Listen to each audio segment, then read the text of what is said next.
हैं, पतरस कहता है वो लानत की औलाद हैं। लोग कहते हैं जी न्यू टेस्टामेंट में कर्सेस की कोई तालीम नहीं कह रहा, कहता है वो लानत की औलाद है। मसीह में कभी भी ऐसा हम नहीं कह सकते कि वो लानत की औलाद है। हालेलुया, नहीं कह सकते, क्योंकि फजल का दौर है। पतरस से पूछो भाई तूने क्यों कहा ये कि वो लानत की औलाद है, इसका मतलब वो ये बता रहा है कि वो कर्सेस पर काम नहीं करते और आज भी वो लानत के नीचे हैं, इसलिए वो लानत की औलाद है। उन्होंने कर्स पे कोई काम नहीं किया, उन्होंने अपने कर्स नहीं तोड़े, उन्होंने कर्सेस की तालीम को मानना नहीं चाहा, इसलिए वो लानत की औलाद है। जिस पर लानत होगी वही लानत की औलाद होती है ना।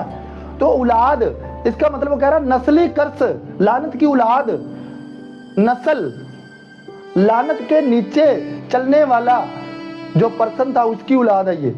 अब समझ में आया, ये लानत की औलाद है। हालेलुया। और मैंने बहुत सारे लोगों को देखा वो वीडियो को लाइक करते हैं, और पाकिस्तान में बहुत सारे पास्टर मेरे साथ जुड़े हुए हैं। लानत का जब से टॉपिक शुरू हुआ वीडियो लाइक करना बंद कर दिया, कमेंट्स करना बंद कर दिया। क्यों? क्योंकि वो उनको पता ही नहीं। कहते न्यू टेस्टामेंट फजलदा दौर है जी, सौखी तालीम दइए, लोगों को पैसा बहुत खाइए। हालेलुया। तो फजलदा दौर है, खुश करिए लोगों को। फजलदा दौर है, फजलदा दौर है, ਤੁਹਾਡੇ तो कौन गुनाह साबित कर सकता? बस एक तो अलावा ਅਸੀਂ कुछ नहीं। तू ਉਹਨੂੰ ਕਹੇਗਾ ਕਿ ਤੂੰ ਤੇ ਪਾਪਾ ਵਿੱਚ ਆ, ਤੂੰ ਤੇ ਪਾਪੀ ਹੈਗਾ ਵਾ, ਤੂੰ ਸਿਲੰਡਰ ਚੋਰੀ ਕਰਕੇ ਆਇਆ ਵਾ, ਮੈਂ ਤੈਨੂੰ ਕਿੱਦਾਂ ਬਰਕਤ ਦੇਵਾਂ? ਤੈਨੂੰ ਪਤਾ ਹੀ ਨਹੀਂ ਹੈ। ਹਾਲੇਲੂਇਆ। ਤਾਂ ਹੀ ਤੂੰ ਉਹਦੀਆਂ ਤਾਰੀਫਾਂ ਕਰ ਰਿਹਾ, ਤੂੰ ਉਹਦੀਆਂ ਤਾਰੀਫਾਂ ਕਰ ਰਿਹਾ, ਤੈਨੂੰ ਖਰਾਬ ਕਰ ਰਿਹਾ। ਹਾਲੇਲੂਇਆ।